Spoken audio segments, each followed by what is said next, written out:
Hey everyone, I'm just hanging out with my little baby boys. 1 and 2. Winding down after a day of some garden projects, and I want to show you in today's video my seed sowing for my fall garden that I've planned, or at least have begun planning. So I hope you enjoy. I went and bought some new seeds, some bulb onions, beets, pink beauty radishes, and scarlet emperor pole runner beans. And then I busted out what's left of my seed collection, and I picked out a few more varieties. There's some other things that I'd really like to get going too. Today I'm going to use some jiffy pots to start these seeds, and I'm using an organic soil potting mix that I picked up.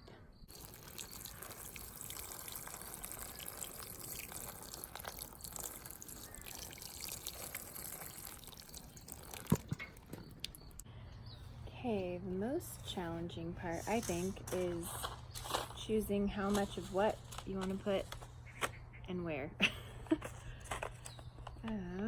I know that I really want to grow these beans. Oh wow, they're so pretty.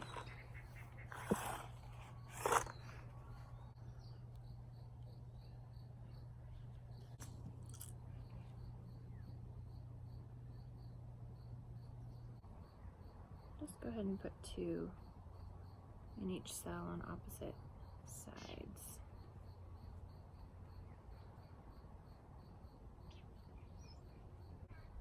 Perfect.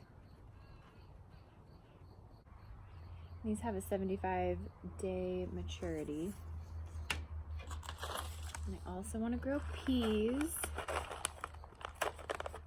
They're a little smaller. I'll just plant them closer together, maybe 4 to a cell, and divide them carefully. These aren't as much to look at. Both these peas and beans say to be planted an inch in depth, so I'm just poking them in.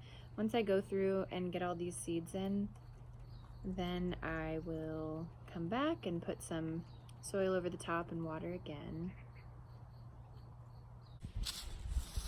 Okay, beets. I've very much been looking forward to growing beets.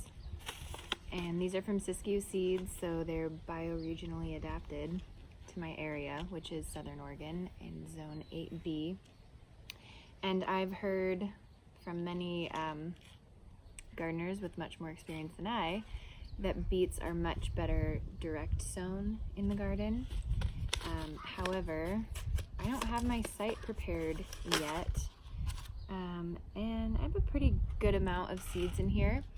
So what I'm gonna do is go ahead and start germinating some of these beets, and then when I have the site prepared, I'll go ahead and direct sow the rest of them. So best case scenario, I will have a succession of beets ready. Worst case scenario, these won't transplant well, and I'll maybe have some miniature beets or beet greens to eat, or I will just have to wait longer for the beets. Beet seeds are kind of funny looking. In case you can't tell, this is my first time growing them. And how I've heard them described is these are like little cells or pods that have like 4 little beet seeds in them, from what I remember hearing on a garden podcast, which is Encyclopedia Botanica, which if you don't listen to and you're interested in garden nerding out, maybe you should listen to it. So anyway, each one of these has the potential of growing 4 beet plants, from what I remember. Again, I'm no expert, I could be wrong. And so what I was told is what I was told in the podcast that I listened to is to overplant with the expectation of thinning anyway, because even if you only planted 1 seed per space, that you ideally wanted the beets to grow, you would probably need to thin it anyway. My babies are still sleeping, so I better not tempt fate, and I should hurry up and get a move on with this video.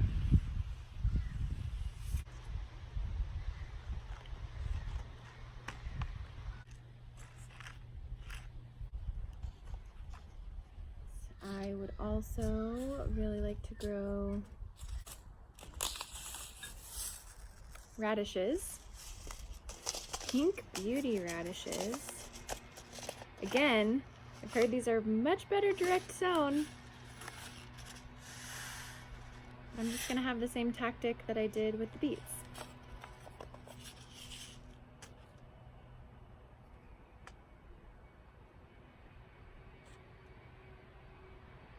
Just gonna overseed and hope for the best. Yeah, because the general thing that I keep hearing repeated is that root vegetables, or vegetables in which the part that you eat is the root, are much better direct sown because they really don't like their roots messed with.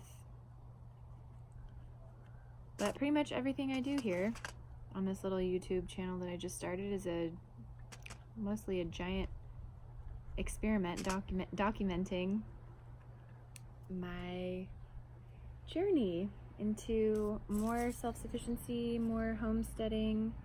Oh my gosh, these carrot seeds just got really wet.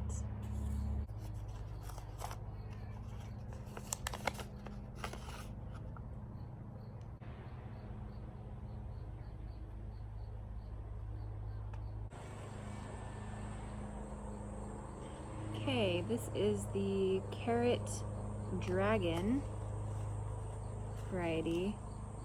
Totally way overseeding, because why not?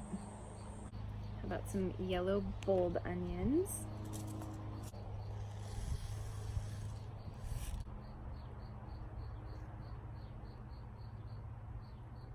Now for this last cell, valerian root, holy basil, and lupin.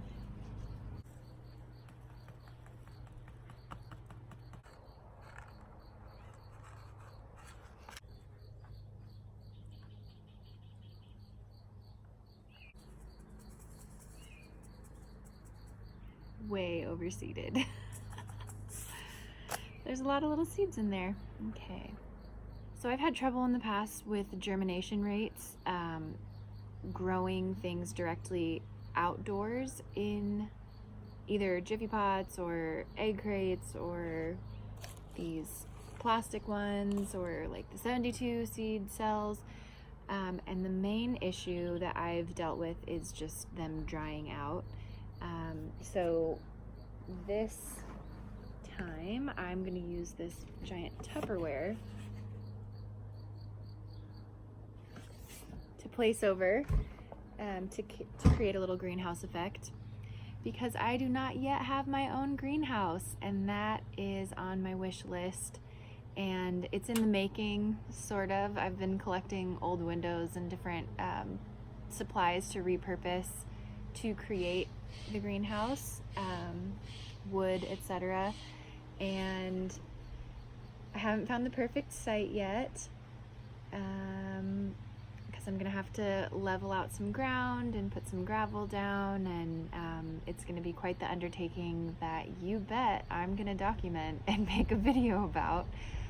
And I have to enlist the help of my partner and maybe even my uncle.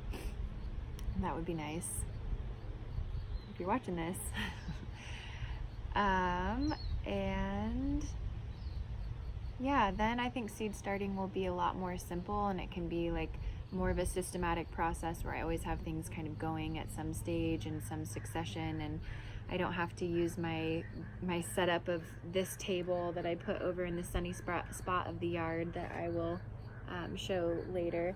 But But yeah, these Jiffy pots don't do so well if you write, even with Sharpie, directly on, right on the pot, because Sharpie isn't as permanent as you'd think if you're watering these every day or twice a day. So what I'm gonna do is just label with some masking tape right here along the edge, and just make sure that I'm always putting it in the same way, so I don't lose track of what I have planted where. And maybe just ruined all these carrots. Okay, little Mr. Brewer is awake now, and I figured that since I set a seed packet down in a little puddle of water, rather than ruin all of these carrot scarlet nantes by not planting them, I'm just going to go ahead and directly sow them. And here's a little spot next to the soaker hose that stays really moist, and I think that's probably the best place to put them. And then I'm sure these onions will be gone in a little while, if Archer has anything to do with it. And yeah, we'll have some carrots growing here soon, I hope. This is probably way too many seeds for this area, but again, as per usual, I will overseed and thin if I need to. So I put a light sprinkling of some more soil over the top of these Jiffy Pot cells. I'll do another watering. If you're noticing that one is missing, it came like that. I scooted this table into a spot of the yard that gets a lot of sun for most of the day. And voila! My little makeshift greenhouse. I did promise that I would let you know how these quick pickles turned out. So here's the official taste test. So here's one of the long spears. I'm pretty particular about pickles, actually. I really like them, but I really like them to be crunchy and dill and spicy sometimes. I don't like sweet pickles. I don't like bread and butter pickles. So let's check out these dills.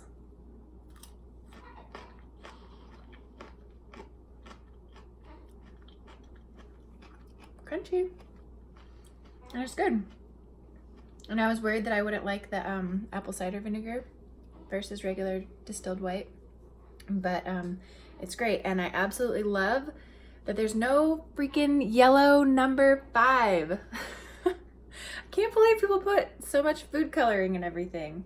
But yeah, these are surprisingly crunchy and very salty, which I like, and I can taste the dill.